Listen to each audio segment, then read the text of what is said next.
Welcome to SpeakNest English Podcast Zone, the place where English learning becomes joyful, useful, and full of life. Today's episode is something special. Storytelling in English. Not just words, but emotions, pictures, and memories.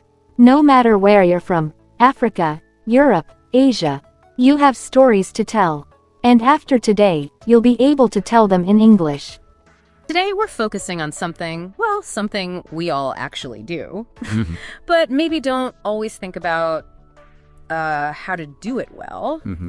Telling a story effectively in English. That's right. And look, everyone has stories. It doesn't matter where you're from, Africa, Europe, Asia, you name it. You've got stories inside you. Yeah, absolutely. So our mission, let's say, in this deep dive is really to help you share those stories you already have, but in English, and in a way that genuinely resonates with people. Okay, so let's unpack that a bit. Why is storytelling actually so important? I mean, yeah, we all enjoy hearing a good story, right? Right. But what's the deeper impact? Well, just think about everyday life. Yeah. When friends get together, what happens? They talk about what happened to them. They're swapping little stories. There's something funny from work, maybe a weird encounter on the bus. It's how we connect, how we relate. Or think about how a grandmother might tell you about her childhood. Yeah, painting a picture. Yes. Painting these vivid pictures of a time you weren't even around for. Or a teacher using a story to explain something tricky. Ah, okay. Those aren't just random examples. Storytelling is like fundamental to how we communicate. Right, so it's baked into how we interact. And this is where it gets really interesting, I think. It's not just about listing events, this happened, then that happened. No, not at all. There's something more human going on. Absolutely. Stories are just so powerful because they build connections. They let us share, well, not just facts, but feelings, emotions, viewpoints. When you tell a story well, you're basically inviting the listener into your world for a moment. Right, to experience it with you. Exactly. You create this kind of shared emotional space. And that shared feeling, that's really key for understanding each other. So, thinking about you listening right now, Yeah. what does this actually mean for speaking English? It means storytelling isn't just like an optional extra. It's actually pretty central to speaking English naturally in an engaging way. So, more than just vocabulary and grammar. Much more. It's beyond just making correct sentences. It's about sharing moments in a way that lands, that feels real.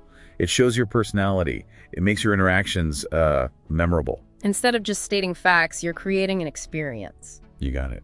Creating a vivid experience with your words. It's like making your inner thoughts and feelings accessible to someone else through this story. Precisely. And the really great thing, this is a skill. And like any skill, it grows the more you practice. It doesn't matter what your English level is right now. So how do you start? It often starts with just identifying the core of your story. What's the main feeling, the key message, and then finding the English words to express that so others can really grasp it, maybe even feel it a little bit too. Okay, so as you go about your day, you should maybe start paying more attention. Yeah, definitely. Notice the stories you hear that grab you. And the ones inside you too. And the ones bubbling up inside you, exactly. Think about how you might tell someone in English about that funny thing that happened on your commute, or, a little challenge you overcame, or even just a conversation that made you think. And maybe think about why some stories work better than others. Ooh, that's a great point. Why do certain stories hook us? Is it an unexpected twist? Is it the raw emotion? Or just that feeling of, yeah, I get that. I've felt something like that too. That shared humanity thing. Thinking about that definitely gives you clues for your own storytelling. So wrapping this up, I guess the main takeaway is that stories are everywhere. They're fundamental. They really are. Bedrock of every culture, every community. It's this universal language we all kind of understand. And now hopefully you feel a bit more equipped to share your unique ones in English. Yeah. Maybe a final thought to leave you with. Try seeing every interaction, every little event, as a potential story just waiting to be shaped and told. When you really embrace that power of narrative, you're doing more than just communicating in English. You're actually building bridges, connecting with the world on a much, much deeper level. Feel like your stories just aren't quite hitting the mark. Yeah, like they fall a bit flat sometimes. Exactly. So today we're really zeroing in on, a fundamental tool for making your stories in English more engaging. And we've got this great, super concise guide. It really strips storytelling down, to the basics. Right. Our mission today, it's pretty simple. Give you a solid, easy-to-use framework, something that makes your story stick. Make them resonate, yeah. We're skipping the complex stuff, just focusing on what makes a story actually work. Okay, so this guide we're looking at talks about something called the three-part rule. Beginning, middle, and end. Sounds incredibly simple, almost obvious, doesn't it? It does. But there's more to it than you might think. Definitely. The real trick is understanding how to use this structure well. And what's cool is how this simple, three-act structure is basically the foundation for so many stories. It taps into how we naturally follow things, right? A sequence of events. Exactly. Our brains kind of expect it. So let's break it down. The beginning. This is all about setting the scene. Okay. Think of it like dropping your listener right into the situation. Who's there? Where are we? What's the starting point? Establishing the status quo, sort of, before anything really happens. Just enough context so people aren't lost. What are the key details needed for what comes next? Right, the essential. Then boom, we hit the middle, and this is where things get interesting. This is the core of it, really. Yeah, this part brings in an event, maybe a problem or a surprise, something that messes with that initial setup. It throws a wrench in the works, as they say. Totally. And that disruption is key, isn't it? Absolutely. It creates this kind of tension or curiosity in the listener. Like an itch you need scratched. You instinctively want to know, okay, what happens now? How does this get resolved? It keeps you listening. Keeps you hooked. Exactly. And that leads us, naturally, to the end. The payoff. Right. This is when we find out the outcome. What happened because of that disruption in the middle? And crucially, what was the feeling? The impact? How did things sort of land? Yeah, how did it all settle? The end gives that sense of closure. It satisfies the curiosity that the middle part sparked. Yeah. And leaves you with something, a feeling or a thought. Okay, so the source has this neat little example, really helps nail it down. Yeah, the hiking one. That's it. So, beginning. Last weekend, I went hiking with friends. Simple, relatable scene. Yep, got it. Picture it immediately. Then the middle hits. Suddenly it started raining heavily and we got lost. Oh no, right, there's the disruption, the problem. Yeah, the nice hike suddenly turns chaotic.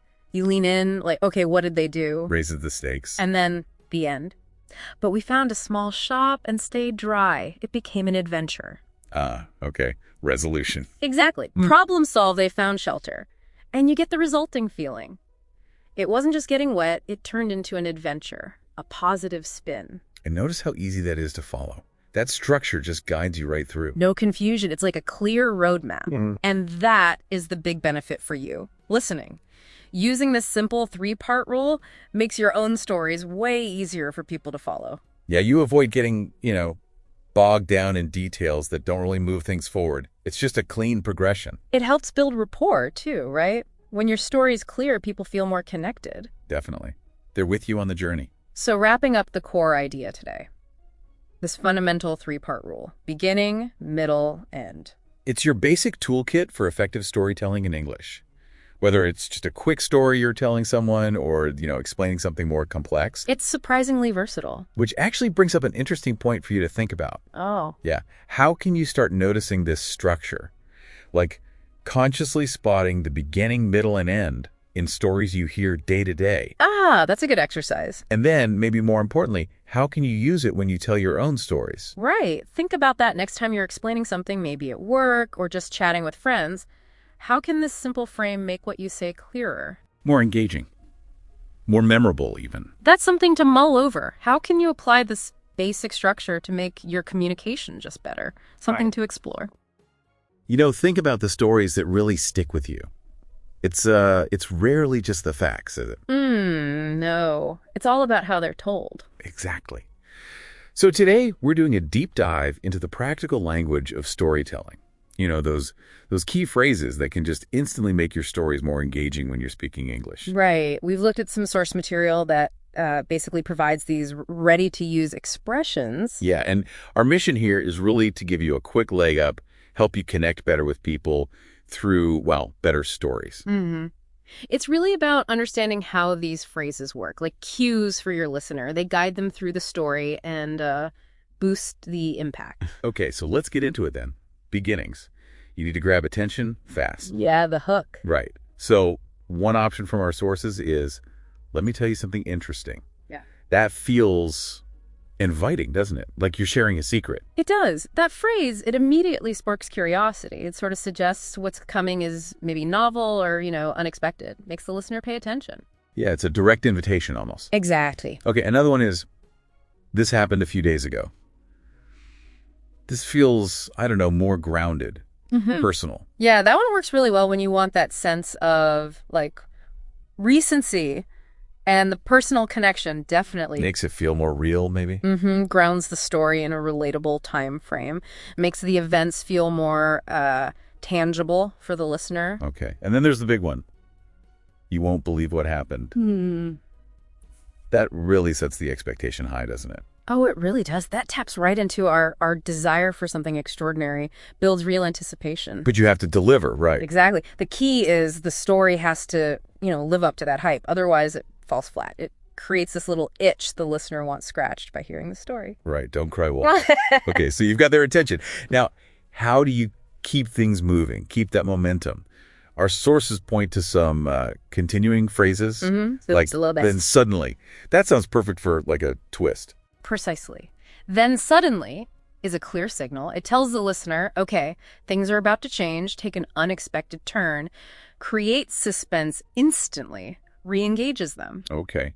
And what about out of nowhere? How's that different? Well, out of nowhere really emphasizes the complete lack of warning. It suggests something totally unforeseen, completely unpredicted, adds maybe more surprise, even drama. Right, like it really wasn't expected. Yeah. And then there's, to my surprise, this one feels more personal, bringing the narrator in. Why is that good? Well, by sharing your own surprise, you make the story more relatable. It kind of invites the listener to feel what you felt, empathize. Adds an emotional layer. Exactly. These phrases, they're really about keeping the listener invested, keeping them on the journey with you. Okay, great. So we've started strong, kept the middle interesting. How do we land the plane? Endings. Yeah, wrapping it up smoothly. Our sources give us some ending phrases. In the end.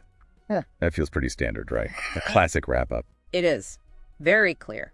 In the end, gives that definite sense of closure. Signals, okay, this is the conclusion, here's the final result. Okay. Then there's, it was such a relief. That one's clearly about the feeling. Absolutely. That lets you share the emotional outcome, the feeling of resolution, creates that final emotional connection with the listener, leaves them with a specific feeling. And the last one we looked at, and that's how it all happened. A bit more straightforward. Yes, much more neutral, I'd say. It focuses on the sequence of events, the facts of the conclusion, rather than maybe a strong emotional takeaway. Good for when the story's power is just in the events themselves. So it seems like being, intentional with these phrases, beginning, middle, end, can really structure your stories better, make them feel more natural, easier to follow. Absolutely. They act like signposts, a framework. Makes your narratives flow better and definitely makes them more impactful. So, for you listening, maybe think about how you can weave these in. Next time you're explaining something, telling a quick story, try starting with, let me tell you something interesting. See what happens. Or maybe inject a then suddenly mid-story. Yeah. See how it changes the feel. And think about the ending. What feeling or conclusion do you want to leave your listener with? It's a valuable skill, effective storytelling, makes your ideas really resonate, leave a lasting mark. So here's something to think about. What's a piece of information, maybe something that seems kind of mundane, that you could actually transform into a memorable story just by framing it right with these kinds of phrases? Today, we're really focusing in on storytelling in English, specifically how you make a story that, really connects with people, gets them on an emotional level. Right. And we've got this interesting excerpt that talks about expressing emotions when you tell a story. Exactly. So our mission, is to figure out how adding your feelings, changes the game, how it makes stories, stickier for you, the listener. Yeah, and it's fascinating because really good storytelling isn't just listing facts, is it? No, not at all. It's about building that connection. And feelings, they're like the bridge, you could say. That's a good way to put it. It's definitely not enough just to say, this happened, then that happened. Right. Our source actually gives some pretty clear examples. Things like, I was shocked. Or, we were laughing so hard. Yeah. Or, I felt really nervous. Even something like, it was magical. And that last one, I'll never forget that moment. That hits differently, doesn't it? It really does. These aren't just throwaway words. No, they're signals. Emotional cues, sort of.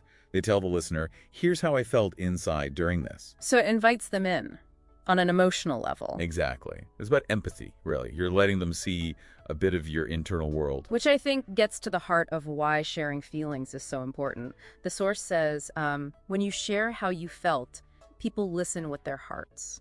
I like that phrasing. Me too. Yeah. It suggests moving past just like intellectual understanding. Yeah, engaging the listener as a whole person. It's like opening a door, maybe, to a shared feeling. Yeah, definitely. You're creating a space for connection. So are some emotions better at this than others? Like, does shouting, I was angry, work as well as it was magical? That's a really good point. I think universally understood emotions, joy, fear, surprise, sadness, they often connect immediately. Because we've all felt them. Right. We recognize them instantly. But even subtler feelings, if you share them honestly, can be really powerful too. They maybe offer a more unique glimpse. Okay, think about the difference then. Just saying, the car crashed. Flat. Very flat. Informational. But if you say, I was terrified and the car crashed, whoa, suddenly I'm almost there with you. Precisely. The first is data. The second is, it's an experience. You feel a flicker of that terror yourself, perhaps. So how does that emotional bit help us remember the story better? Well, emotion acts like glue for memory. It's a known thing. When you say, we were laughing so hard, you paint a picture. Yeah, I can almost hear the laughter. Right. And the listener might even connect it to their own memories of laughing like that. It makes your story feel more personal to them. So the feelings act like anchors. Makes sense. They made the whole thing more vivid, more memorable, a plain sequence of events. Easy to forget. But link it to, I felt really nervous, or it was magical. And suddenly it has color, it has depth. That phrase, it was magical.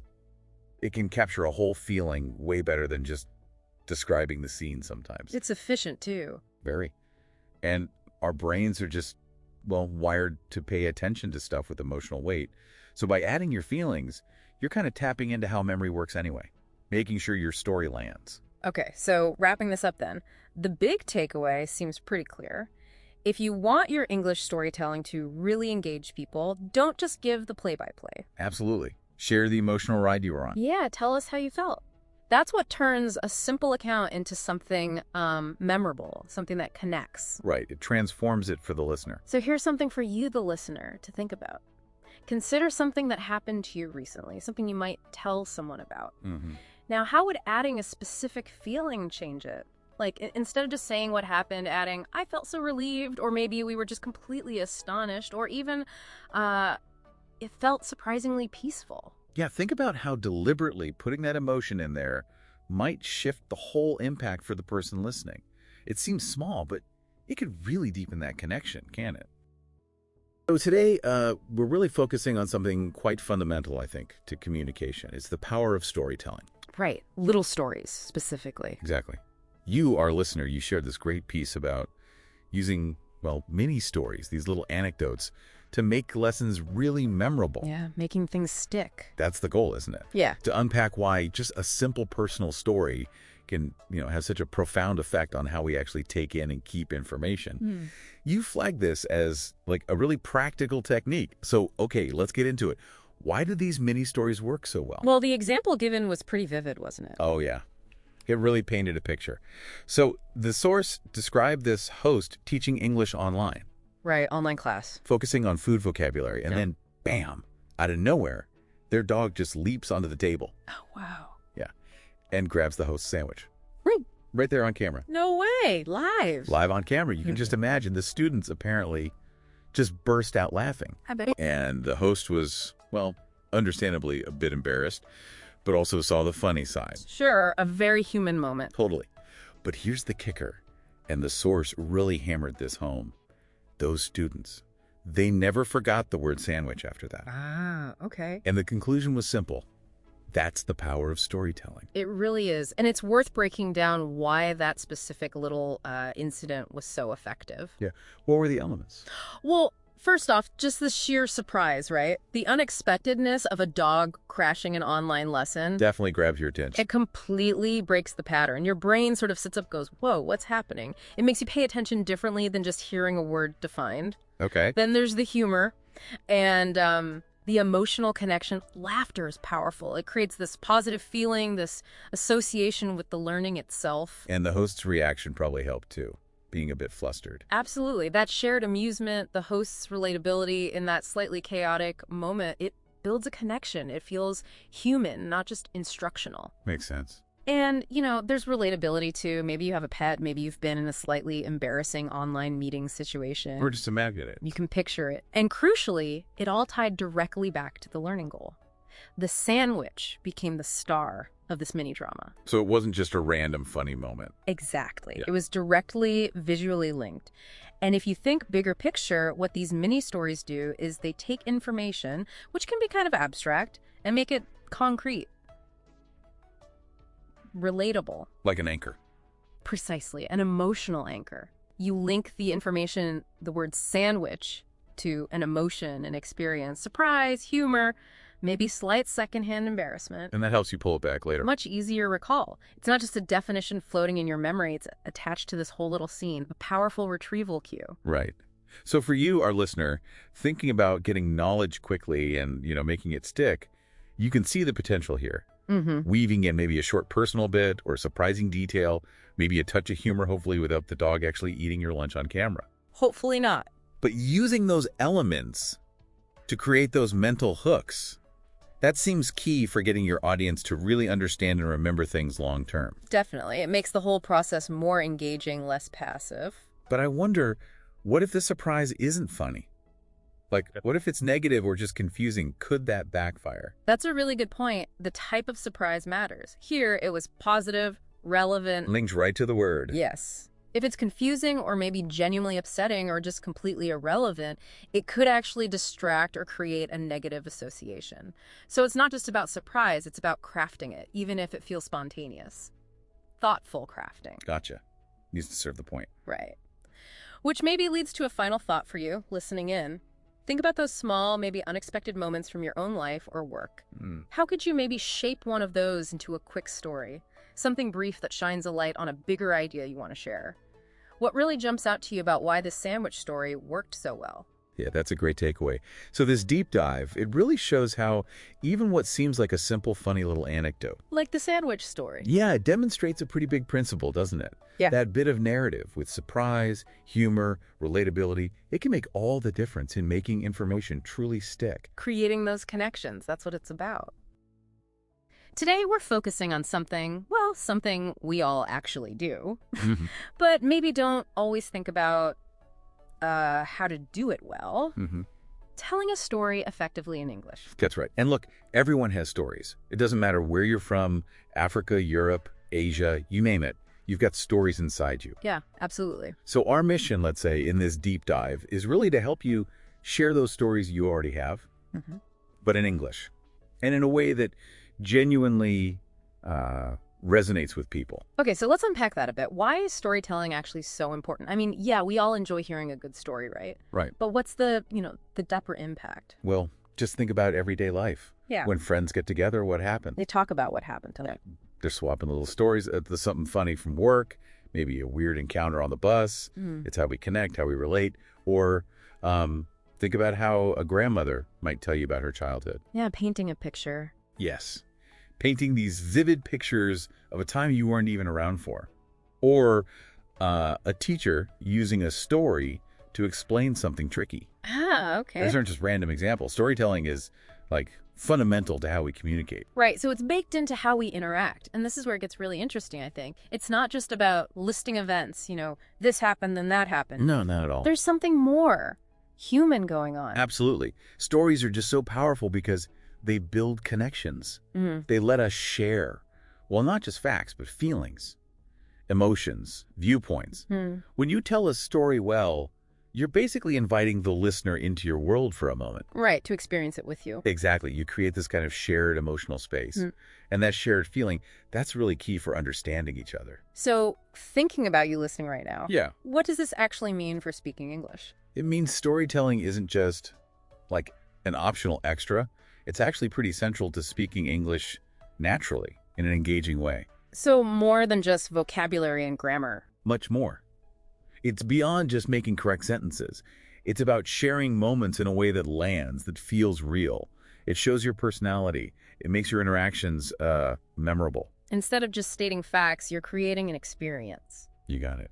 Creating a vivid experience with your words. It's like making your inner thoughts and feelings accessible to someone else through this story. Precisely. And the really great thing, this is a skill. And like any skill, it grows the more you practice. It doesn't matter what your English level is right now. So how do you start?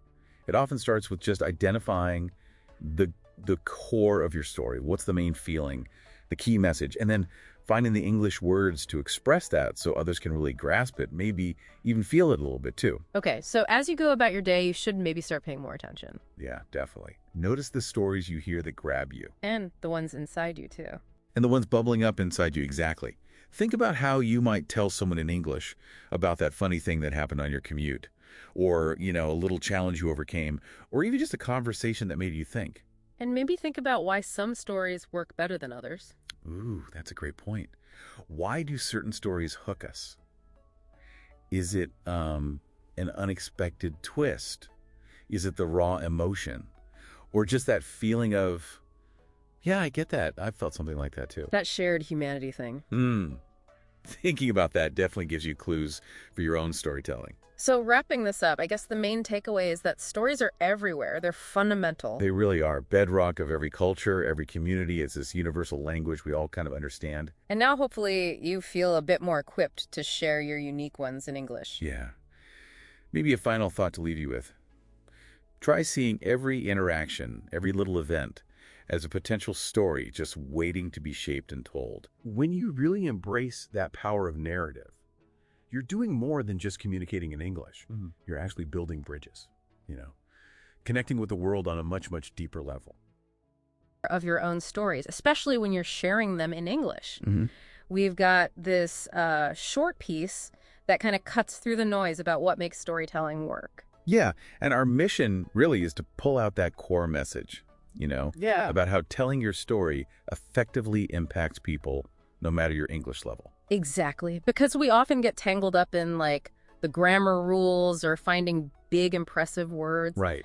We worry about sounding perfect. But this source, it hits you right away with something quite freeing. It says, don't worry about big words or grammar mistakes, just start. That's huge, isn't it?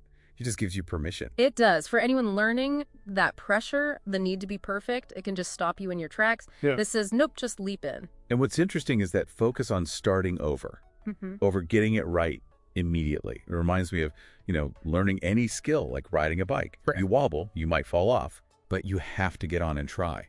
The source seems to get that vulnerability, especially with language, and says, look, the important thing is wanting to connect. That's the real driver. Yeah, that makes sense. And then it builds on that, saying, your story in English might be simple, but it can be powerful, emotional, even inspiring. Which directly challenges that whole idea that complex equals better or more impactful. Right. Sometimes the really simple, direct stories, they're the ones that land the hardest. Precisely. And if you think about how memory works, our brains are kind of wired to grab onto emotional stuff. Okay. So a straightforward story that makes you feel something, that can be way more memorable than something technically brilliant, but, cold. It gets at something universal. Does that ring true for you? Oh, totally. It makes me think of times someone shared something, maybe stumbled over words a bit, but it was so personal, so raw. You just felt it. And it stays with you. And the source nails this, saying, people remember how you make them feel, not just what you said. That's such a key insight. It's almost biological, isn't it? Our brains prioritize information tagged with emotion. There's that part, the amygdala. Right, I've heard about that. Yeah, it helps lock emotions onto memories. Yeah. So a story that sparks joy or sadness or even just, curiosity, that's more likely to stick. Think about a conversation you recall vividly. Was it the exact words or the feeling? Definitely the feeling, which explains why, a heartfelt message, even if the grammar isn't perfect, can hit home more than some perfectly crafted but sterile email. Exactly. And you see this everywhere, right? Yeah. Work presentations, meeting new people. Yeah, making friends. It's about forging that human link. Which brings us to the end of the piece, this real call to action. So go tell your story. The world is listening. It's very direct, very affirming. It basically says, look, your story has value and someone out there needs or wants to hear it. So if we boil it all down, the big takeaway seems to be, when you share your stories, especially in English, don't obsess over perfection. Your most potent tool isn't flawless grammar or a massive vocabulary list. It's your ability to be authentic, to connect emotionally. That connection, yeah. Authenticity really does trump linguistic complexity, pretty much every time. So here's something for you, the listener, to think about. Consider a single story you could share. Doesn't have to be epic.